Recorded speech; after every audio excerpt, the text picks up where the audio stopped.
எதிர்கட்சியா இருந்தா போங்க மோடின்னு பலூன் விடுறது, ஆளுங்கட்சியா இருந்தா வாங்க மோடின்னு கொடை பிடிச்சுக்கிட்டு கும்பிடு போடுறது. இது மட்டுமா? ஒரு ரைடுன்னு ஒன்று வந்துட்டா போதும், இது வரைக்கும் போகவே போகாத ஒரு மீட்டிங், அதை காரணம் காட்டி டெல்லிக்கு போறது, அங்க ஒரு சீக்கிரட் மீட்டிங் நடத்துறது. நல்லா நோட் பண்ணணும் மக்களே, அந்த மீட்டிங் அப்புறம் இந்த இஷ்யூ அப்படியே காணாம போயிருக்குமே. அதேதான். Stalin uncle, what uncle is very wrong uncle.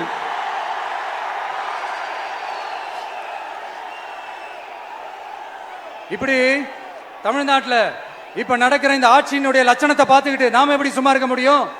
ஒரு தவறு செய்தால், அதை தெரிந்து செய்தால், அவர் கபட நாடக மு.க. ஸ்டாலின் அங்கிளாகவே இருந்தாலும்,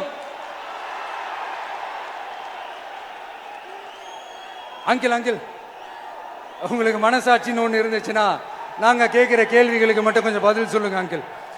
நீங்க நடத்துற இந்த ஆட்சியில நேர்மை இருக்கா? நியாயம் இருக்கா? ஊழல் இல்லாம இருக்கா? சட்டம் ஒழுங்கு சரியா இருக்கா? பெண்களுக்கு பாதுகாப்பு இருக்கா? பொதுமக்களுக்கு பாதுகாப்பு இருக்கா? இயற்கை வளங்களுக்கு பாதுகாப்பு இருக்கா? சொல்லுங்க மை டியர் அங்கிள், சொல்லுங்க.